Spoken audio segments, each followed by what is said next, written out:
Wednesday evening. Thanks for joining me tonight, by the way. And we're back on Wednesday, so this is good stuff.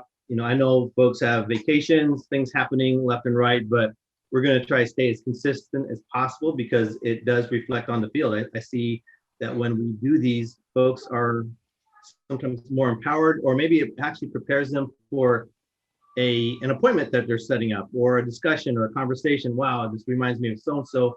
It just triggers a lot of things. So activity is great for reactivity.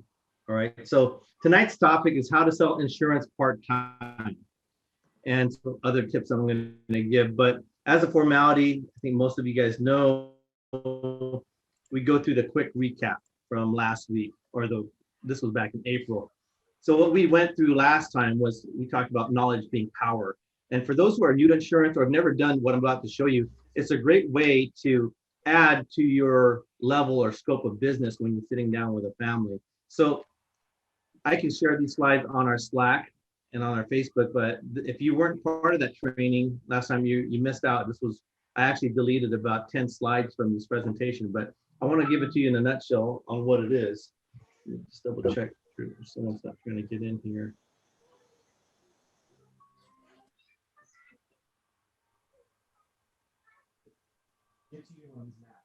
All right, here we go.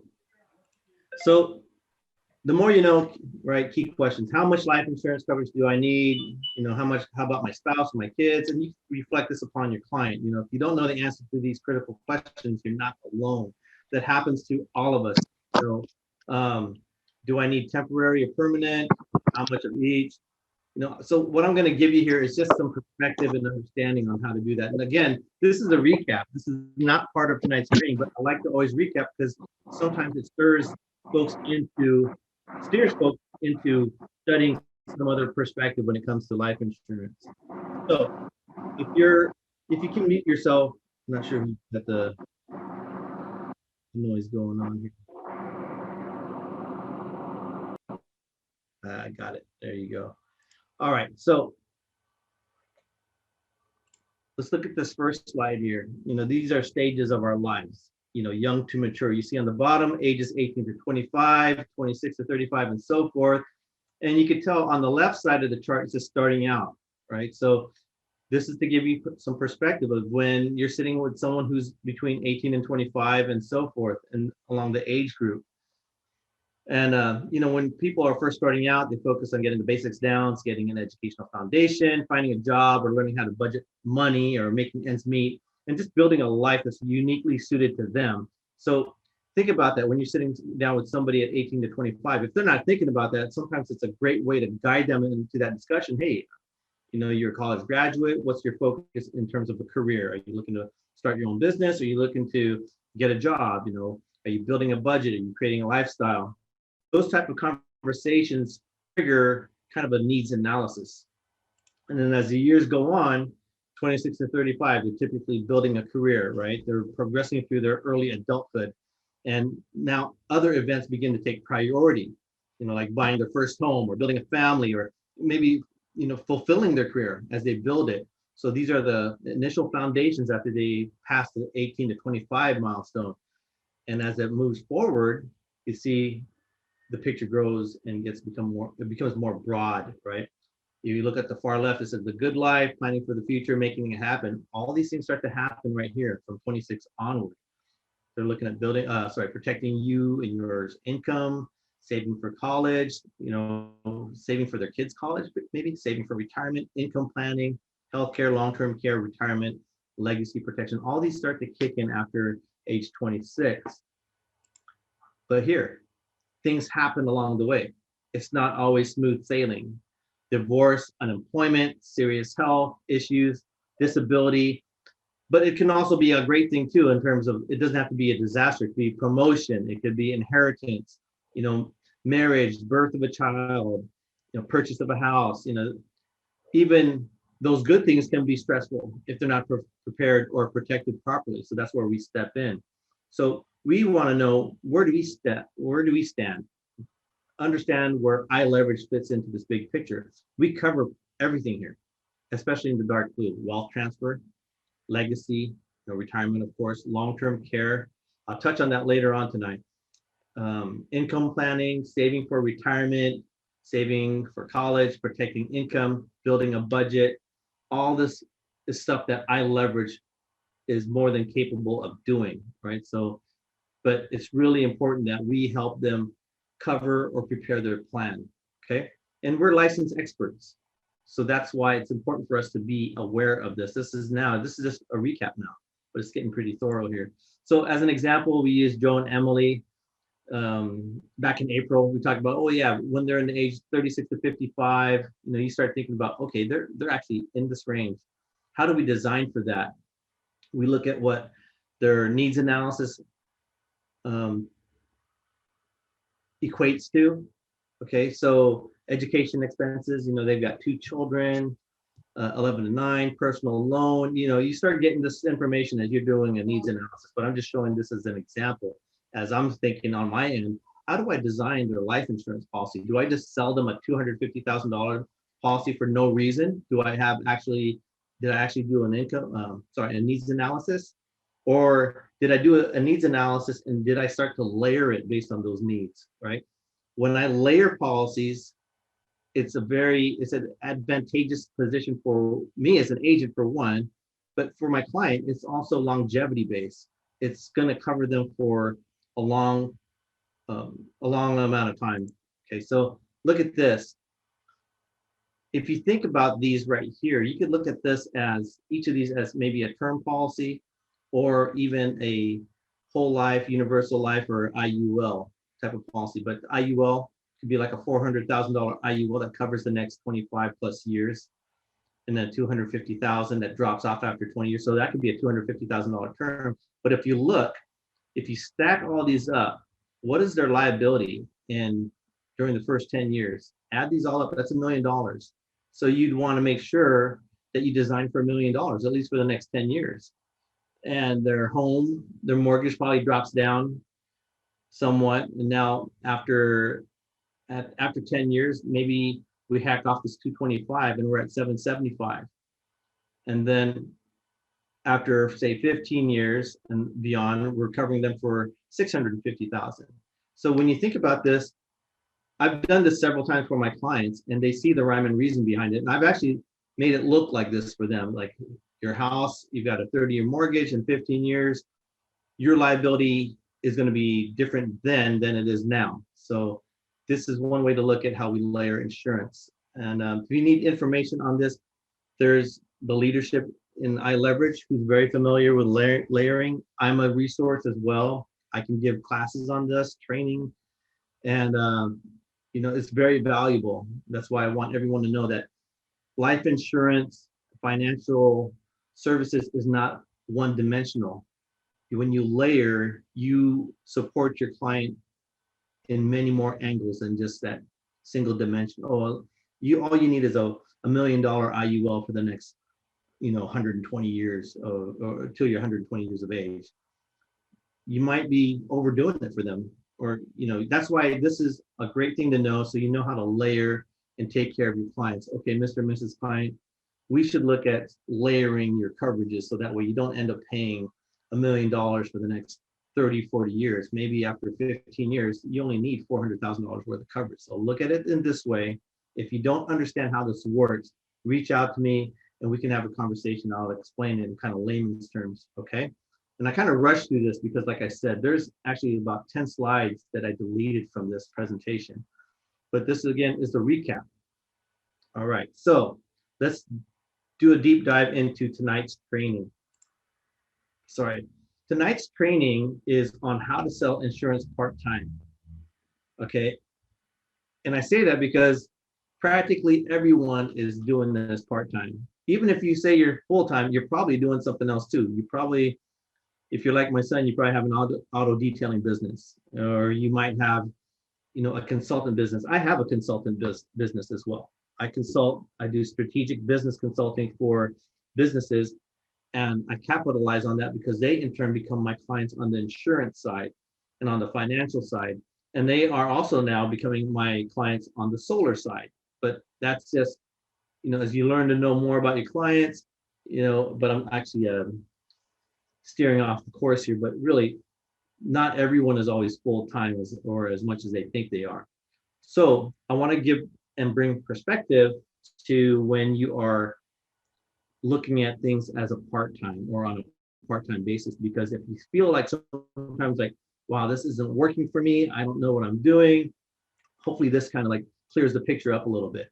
Okay, so this is not a long presentation tonight, and at the very end, I'm open to a good Q&A amongst the team here. So be prepared. If you have notes, some takeaways, let the team know, because whatever you share later on could be helping your fellow iLeverage teammate or family member. Okay, so here we are. Number one is that when you're part-time, you got to look at this from a full-time perspective or mentality. Don't dabble, because if it's not working for you, it's because you're dabbling. You're like, oh, let me just try this once. Oh, maybe I'll just talk to one person a year. It doesn't work that way. You got to put a little more effort, right? But the thing is that you're a 1099 or you're your own S corp or sole proprietorship. You're not being told what to do. A lot of times this requires discipline on your part. So let me read this off the screen. Like, part-time approach requires a full-time mentality. What does this mean? It means, for one, you need to have a disciplined approach to your schedule. I struggle with that. Everyone does, especially if if you're the person that calls squirrel every few minutes, like, ooh, I like that car. Oh, hey, the basketball game's on, something like that. But if you develop a routine, you develop some habits, you can alleviate some of that. Okay, so we want to make sure you have a disciplined approach to a schedule. Are you going to make phone calls at a certain time, or are you going to create a list of names probably at 10 o'clock every morning, just to make sure that you're thinking of folks, not necessarily calling them right away? Maybe that's a weakness on your part or a strength on your part. Who knows? But at least you have some activity. So activity takes some discipline. If you look at my screensaver on my laptop, it talks about discipline being the bridge to achievement and success. You need discipline. And then it says here, you must make a routine, a predictable schedule to sell life insurance part-time. You have to make a routine, no doubt. Look at it like you've got the flexibility, and I'll talk about this later. You got the flexibility of, yes, you have your job, but you can add this to the mix and figure out how that works within your own internal activity and chemistry. All right, so don't dabble, because if you wonder why it's not working, it's probably because you're dabbling. Okay, so let me cover a little bit more. Discipline, like I said, is everything. The bottom line, right? One of the benefits of selling life insurance, really, like in terms of what we do, is freedom, right? For example, maybe you only have a few weekdays after work to work as a part-time insurance agent and a little time on the weekend. But the good news here really is that you can sell most life insurance throughout the day, if not the morning, the afternoons, and even in the evenings. And the cool part about what we do, we can even sit down with folks on Saturdays and Sundays. Okay, like as an example, like selling annuities to seniors. That's a great daytime thing to do. It is, because they're usually home. If you're selling like IULs, if you're talking to folks about IULs or term, it's probably after they get off work, because that's usually a different demographic, a younger crowd, say they're not retired yet. So all these areas are workable, but you just have to have some discipline in terms of what your focus is going to be. Don't, like it says here, if you don't commit to a schedule and only dabble, you're a pretender, really. And I don't mean to sound mean. This is not a motivational event. This is a training event. I want to give you perspective in terms of how I feel and how I look at things and how the industry looks at things when it comes to agents. You will not see success selling life insurance if you're dabbling. Okay, now, if you took on this career and you have a plan on, man, I want to add another 100,000 or 80,000 to my income this year on top of my job. Oh, that'll help me get this house. I'll get this car. But take a moment to look to see if you're dabbling. Do you have the discipline? I ask myself that all the time. Part of my drive is to make sure that I'm kind of walking the walk in front of my own kids. Right here I am talking a big game. It wouldn't make sense that dad's playing video games or dad's out. My son and I golf, but it's we approach golf with a very disciplined manner in terms of our schedule. He knows that if an appointment pops up, I have to be very serious in terms of like, what do I juggle? And I'm also very respectful to his time. So don't dabble, discipline's everything. Okay, now let's talk about lead generation now. And whenever you hear the word lead, you think, oh, I gotta buy leads. No, it's not. There's self-generated leads. That's you. You know, you have to fill your open time, right? You have to fill your open time with self-generated leads or even purchase leads. Many of us here on the call tonight, on the Zoom tonight, have done both. But I want you to know that the focus is keep your pipeline full. You know, you can generate purchase leads like from direct mail. I've seen Jeff do that. You can use like a seminar marketing strategy and teach folks. I've done that a few times at senior assisted living facilities where I've spoken to the residents, and I've also spoken to the employees in terms of their defined contribution plans, like their 401ks and stuff. But that's a great way to self-generate and build your warm market, right? The key with any life insurance lead system here is to make sure it will develop a consistent flow of new prospects. So the consistent flow means, are you consistently adding to your list of contacts? Are you thinking of somebody, or do you just drive your car, think of someone, says, oh, I'll get back to that, I'll remember that person's name. But if you're like me, I'll forget it. You know, life happens. Okay, so we want to make sure that you develop a disciplined system, write that down, write that person's name down, and add to your prospect list each and every week. Make sure that you're always keeping that pipeline full and moving. Okay, so-and-so said no, I'll hit them up later on. I juggle, and I struggle with this too, and is a client, what's that, a CRM, a customer, gosh, what can I think of it? It's a CRM tool, client relation management or customer relation management tool. And really all it is it reminds me who to follow up with. What was my last interaction with them? Was it positive? Was it negative? Is it a potential sale? Is it, you know, or is it just a relationship building thing? Because I'm not contacting everybody just to sell them insurance. I'm contacting them to just say, how's everything going? It's been a while, let's talk, or let's catch up. So if you execute a strategy that sends folks like interested prospects to you each and every week, you will pretty much build a cornerstone of how your business works. Okay, so commit to something like this. Commit to say, you know, during lunch, if you have a job, during lunch, I'm going to add at least 5 names to my list. Because at the end of the day, after work or during the weekend, I like to open up my list and go, wow, I did not contact this person. Oh, shoot, I need to contact this person. And I did that recently back in, this is June, back in May. The result of that effort, it was a very minimal effort on my part, was a total of 6 insurance policies, 2 Roth IRAs, which are fixed index annuities on our end, and a solar sale. And on top of that, they own a company, and they're looking to do either a 401k or a simple IRA for the entire company. But that's because I just sat down one weekend and I said, you know, I need to call this person up and just follow up and just kind of like understand where they're going with all the stuff that they're doing business wise. And we just had a great conversation, and next thing you know, she signed all the e-apps. She took care of that in a heartbeat. We actually just wrapped up today the last of their underwriting comments. So that's a lot that I got from one client. And so the benefit of creating and managing your list of names is very important. Okay, so I hope you're getting something out of that right now. And this is all just for being part-time, by the way, everybody. You know, you don't put too much weight on this, like, oh my gosh, I got to do all of this. Quite frankly, you can fit this in to a degree at different grades. Not everyone's the same, but you're gonna get what you put into it, really.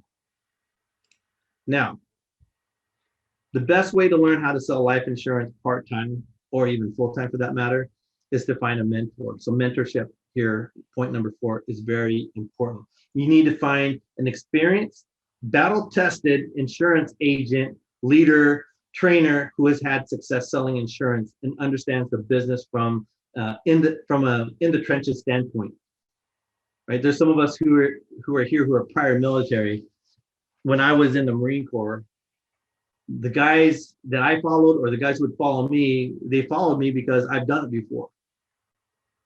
And the guys who I followed, I followed them through the minefields because they know where not to step, right? So the same thing with life insurance or in financial services, you want to find someone who's been battle tested. I'm not saying that, I want to be careful how I say that, because there are folks who approach life insurance differently, but yet it might look light on the outside in terms of their knowledge, but they have years of experience and they can kill it. I mean, I'm serious. They just have a wealth of knowledge, but are you actually tapping that knowledge? I have folks in the office that come up to me and, hey, Dondi, can I sit in on your next appointment just to listen to you? That's all. I said, sure, of course. Are you waiting for your own appointment to occur so you can ask for a mentor to help you? You don't have to. You can ask a mentor. So, John, Sandra, would you mind if I sat in your next appointment just to listen in, or maybe you could help me with my next appointment? That kind of stuff really helps accelerate your success and your knowledge when it comes to life insurance and financial services. So take that to heart. All right. And this kind of tees into my next to the last point here, called learn from a master, right? Because I'm a hands-on kind of person, and seeing how this business was done by a real producer face-to-face was everything to me. There's so much to absorb in selling life insurance and doing this part-time that you can only get through working with a master, a mentor. I like what Jeff does. He mentors some of the younger folks, and now folks like Casey, Jordan, and Mo, they're good at what they do. They're immersed in this environment. They're listening to my calls, Mark's calls, Jeff, and they're being handed clients, and they're having to just learn and do, and they're so empowered now. So, when you work with someone who's very masterful, they're ready to answer your questions. They're ready to troubleshoot for you. They're ready to help you approach difficult underwriting situations, and more than likely, they're going to give you higher odds to sell more insurance or to have success when it comes to underwriting. And it also, of course, cuts the learning curve faster. Okay. So the bottom line is study under a master, learn how they approach clients, how they sell, what questions do they ask? How do they approach needs analysis? How do they deal with underwriting or with clients or with difficult situations? It's very important to learn that. And really, if you feel like you're ever alone in this, you're not. I enjoy it when folks reach out to me out of the blue. And Leanne, my wife, knows this. When folks say, hey, Dondi, I got this client who has cancer, and what can I do for him or her? And it's like, well, let's look at it together. And let's call Columbus Life or Fidelity or UHL or anybody. Let's do this together. Let's learn from this together. It's not always, the master knows everything, but the master knows where to ask the questions and is not afraid to ask the questions too. So incorporate this into your approach. And if you are already a master, it sounds like you're a black belt in this. Look for those who may need help and reach out to them.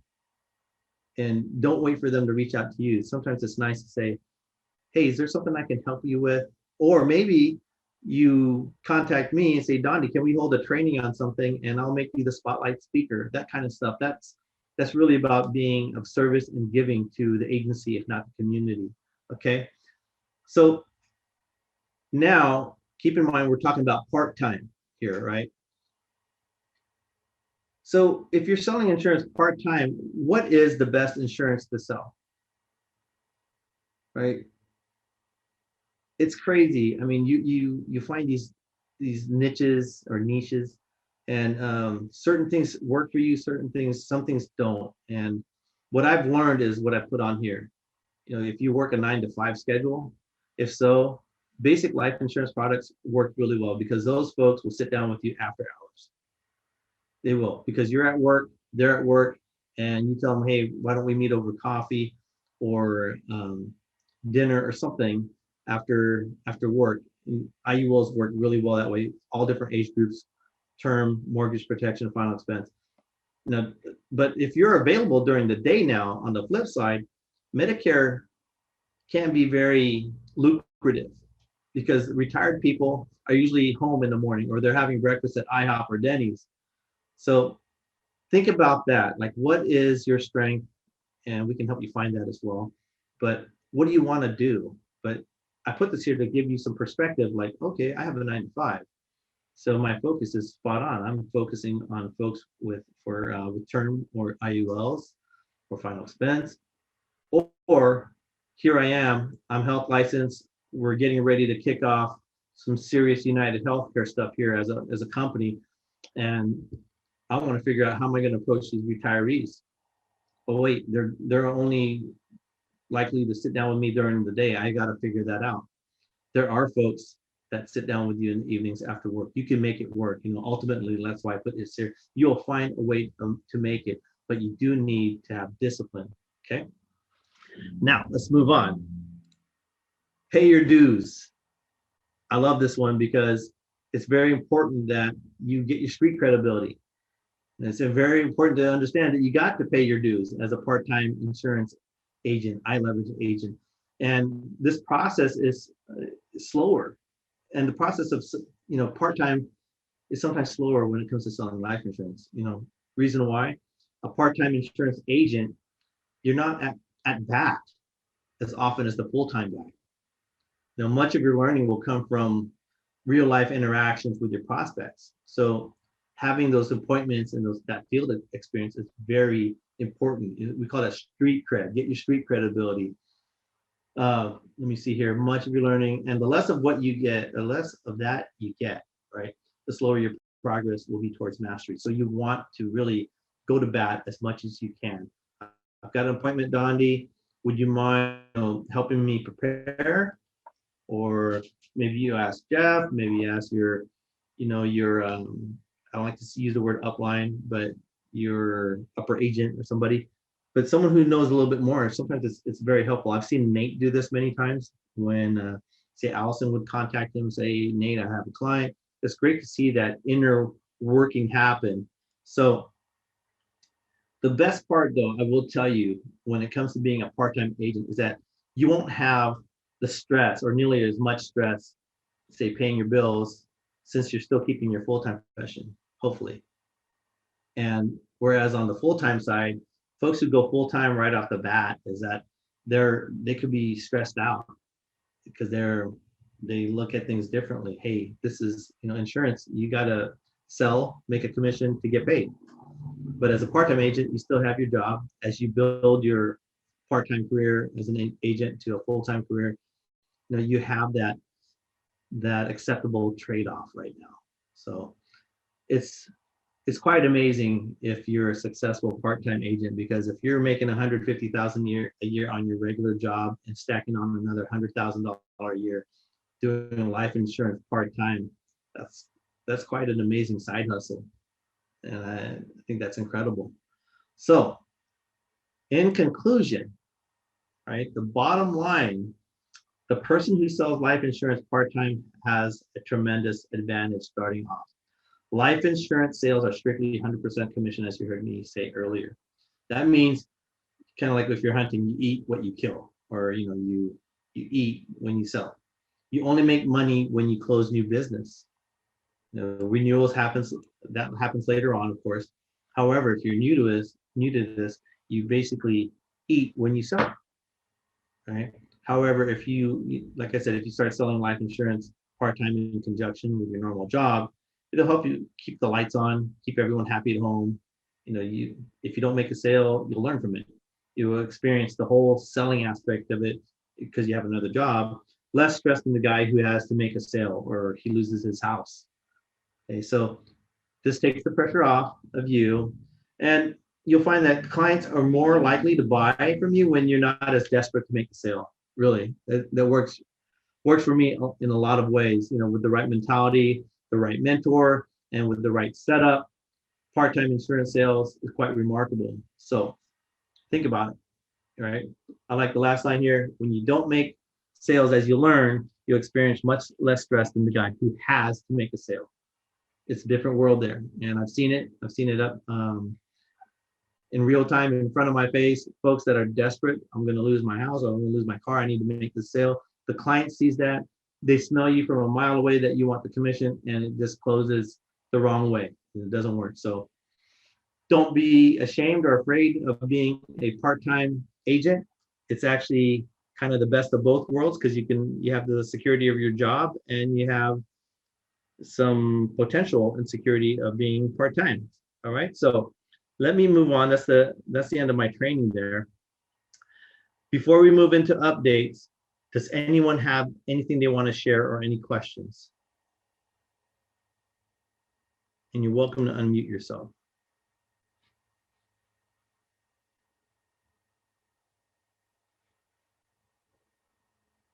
You guys are a quiet group, no worries. Okay, let's move on then to updates.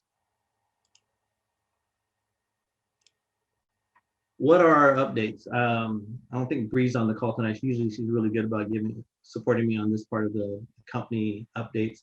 Well, we are having some training and some visits scheduled with our carriers, Columbus Life, FGL, and possibly Ameritas. There's a lot of things that we're doing as a company to help empower our agents. And part of the reason is because we're becoming more advanced yet simple, so we can service our agents and support our agents with a spectrum from the very basic, I only do term policy agent, or I only do final expense, to the agent that does IULs with executive bonus plan, or 401ks through Ameritas, or other levels of complexity. So we are making sure that our agents are being empowered and seeing all the tools and having access to that training. So that's one big update. We have, I think you've seen it, we have some trips planned. Someone just sent me a message.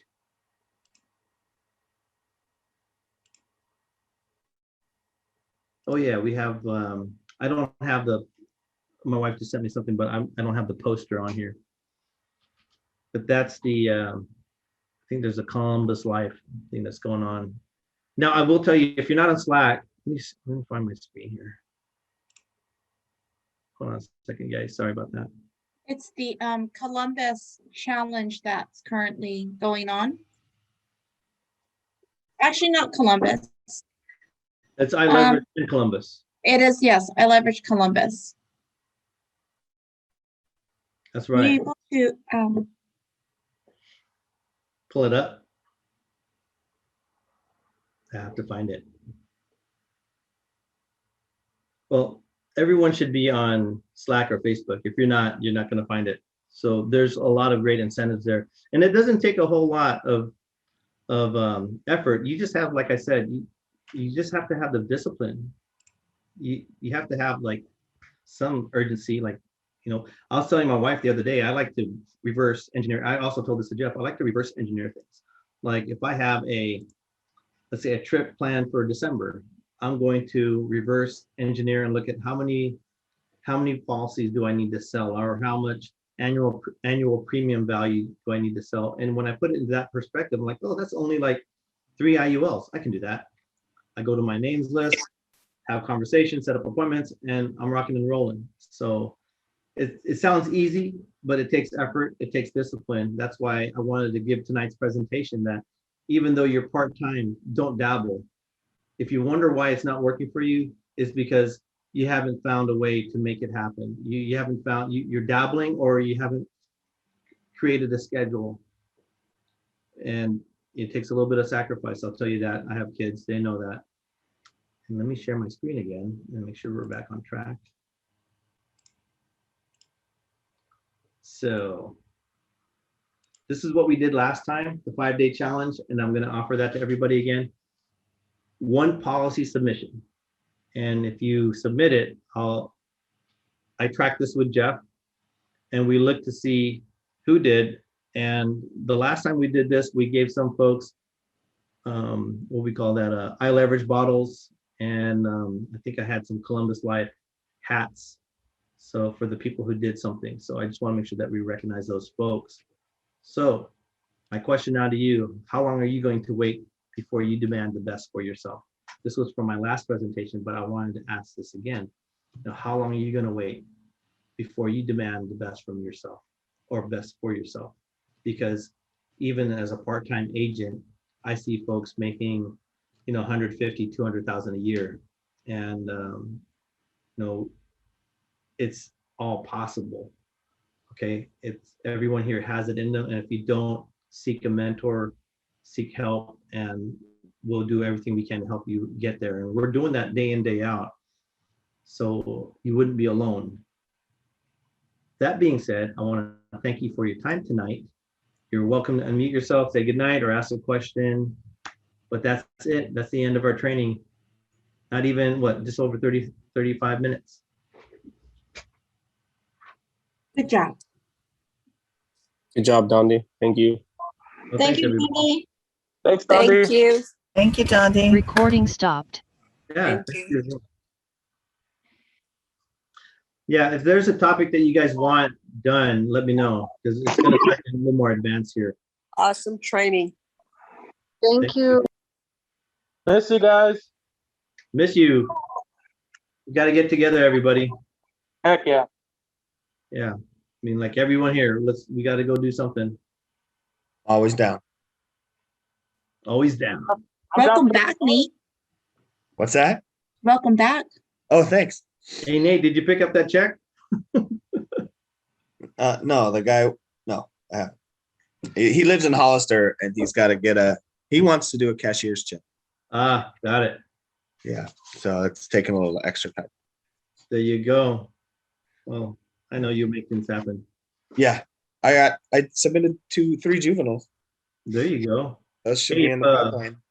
If folks have been getting appointed with, what's that, United Home Life, I use them for final expense and they've been great. So if anyone's looking for a final expense carrier, they're awesome. Let me know and I'll send you the link. Okay. I got my Lafayette stuff in the mail. Sweet. That's good. Hey, before we get off, if you're I have a question. you're looking to get Sorry. help. Oh, go ahead, Kathy. What is it? I had this weird, well, it wasn't a weird call, but somebody that had bought a policy for her mom from me a while ago.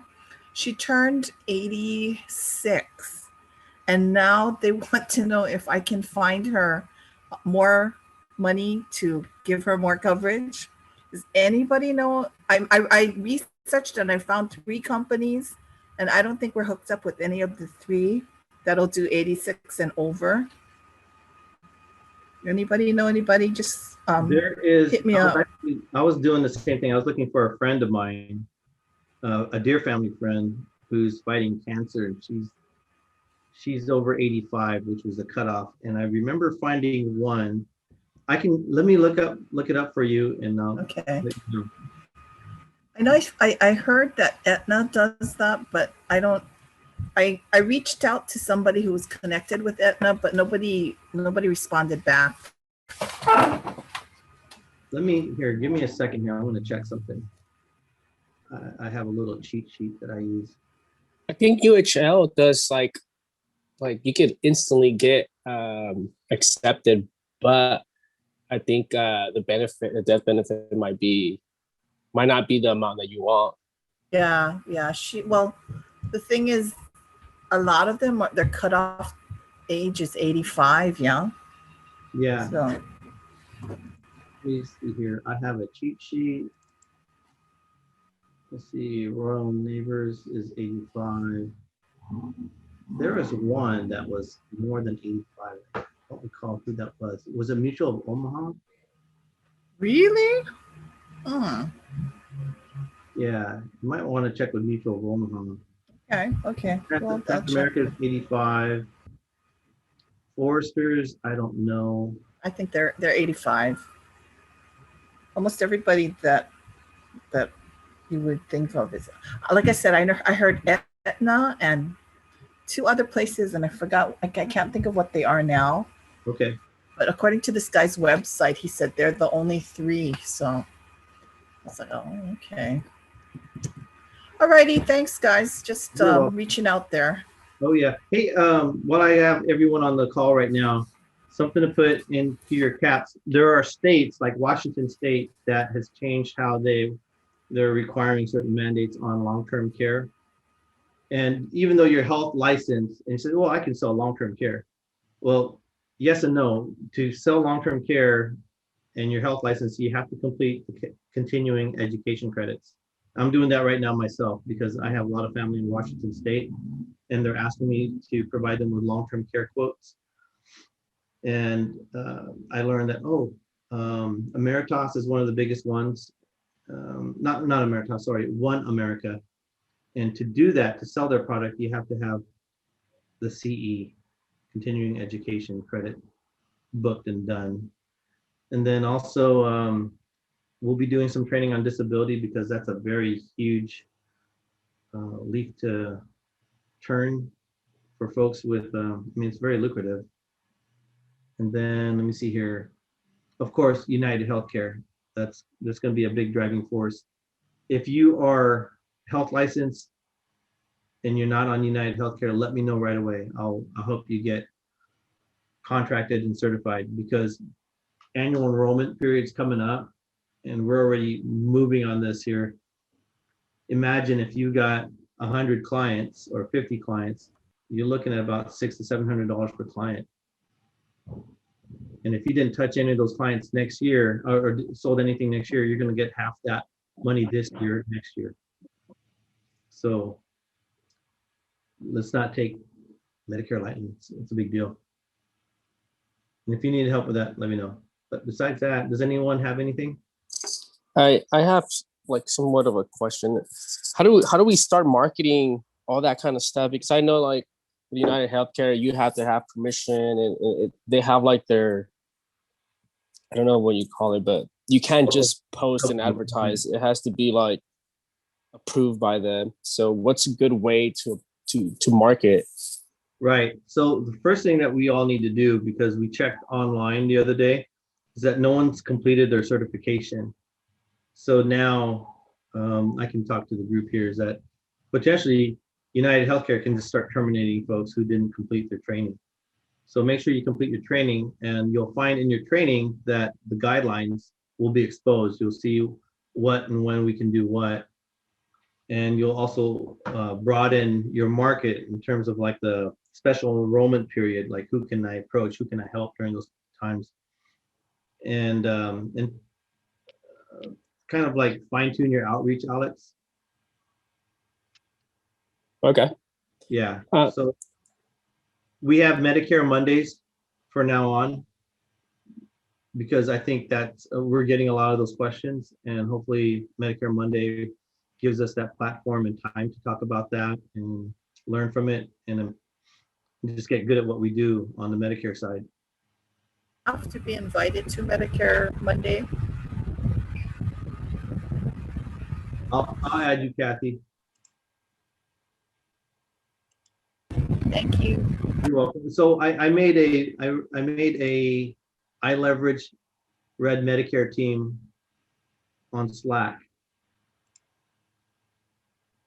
Let's see here. So I can add people. And that's where we're broadcasting most of it. Excellent. So I added you, Kathy, to this list. Awesome. Appreciate it. You're welcome. Does anybody else have anything? All good? Thanks for your time. Hey, if you need help, reach out, and let's get you helping people for one, and also making an income. All right. Good to see everybody. Take care. Stay safe. We'll talk soon.